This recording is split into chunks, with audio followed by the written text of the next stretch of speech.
কি বাজান পারলা? এই তো পারলাম। দূর কেমনটা লাগে, আম্মা এখনো আইতাছে না। ওদিকে কি খবর কিছু বুঝতে পারতাছি না। একটা কল দি।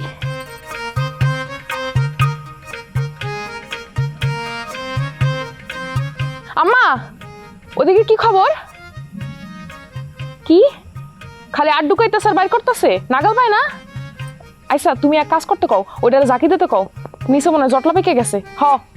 ঠিক আছে তাড়াতাড়ি এসো। গো এত ফাল না পাইরা সোজা সুরজ ভাইকে বাড়ি জাগা। এই ফাল আমি পারি? ফাল কেডা পারে? এটা গ্রামের ব্যাপারটিতে জানে। তাই কি জানি শুনি? ব্যাপারটিতে জানে যে কার মায়ের যে সিটপটা পড়ে রয়েছে। হ্যাঁ এই গ্রামের সবাই জানে আমার মায়ের হাই প্রেশারের সমস্যা আছে, আমার পুরো 14 গোষ্ঠীর হাই প্রেশারের সমস্যা আছে, মাসে মাসে কত টাকার ওষুধ খাওয়ান লাগে। ওরে বাবা রে বাবা, এমন ভাবে কইতাছো যেন কোন রাজার রোগে ধরছে। জি রাজা রোগে ধরছে, তখন মতো ফকিন্নির মতো আমার সাথে ধরে নাই। আমার বাপের হাই প্রেশার, আমার মায়ের হাই প্রেশার, আমার 14 গোষ্ঠীর হাই প্রেশার। আমরা হাই মানুষ, আমাকে প্রেশারও হাই। তোরা যে কত হাই ফ্যামিলি, এটা সুরজ ভাই যন্ত্র বাইতে যাইবো না, অন ঠিকই দেখা যাইবো। জি মুরগি চিনস? হ্যাঁ ডিমের উপর উন দিয়া বসে থাকে যে, ওই মুরগির মতো বয়া থাকবি। আর হঠাৎ করে একদিন দেখবি সুরজ মিয়া হাই কমোডে বসে গান গাইতেছে, তাই রে নাই হাই ফ্যামিলিতে খাই, দেহ জনগণ আমি হইতাছি লেকচারির জামাই। ওই তোরা এখানে কি করো? আচ্ছা যাই হোক, চলো আমরা একটা গেম খেলি। গেমটা কি জানাস? এই দেখ আমার তিনটা আঙ্গুলের মধ্যে যে কোনো একটা আঙ্গুলের মধ্যে সূর্য ভাইয়ের নাম আছে। দেখি আমরা কে ধরতে পারি সূর্য ভাইরে। ধর, 3 আঙ্গুল একটা ধর। এই সেমটি সরেনটা, আমি বাসি না, আমার টেনশন হয়ে গেছে খেলা লইয়া। শোলটা নয় যে কারেন্টের বাক্স, কথা কইলে সেই কারেন্টের মধ্যে সাকসেস করে ওঠে। তোরা না ধরলি যা, আমি ধরি। ধরছি সুরজ ভাইরে, ধরছি সুরজ ভাইরে, ধরছি রে, দেখ ধরছি সুরজ ভাইরে। কারিনা আর সুরজ ভাই।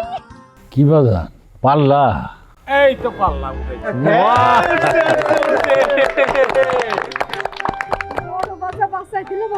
বাজান কাগজটা খুইলে একটু ঠান্ডা করে দেওয়া, আমরা সব হাত করে দিচ্ছে। না না খুলতাছি মা, খুলবো তো। আসলে হয়েছে কি, এই কাজ আমি আগেও করছি, কিন্তু এইবার কেন জানি আমি একটু নার্ভাস হয়ে গেছিলাম, যে কারণে পয়লাবার ফেল করছি।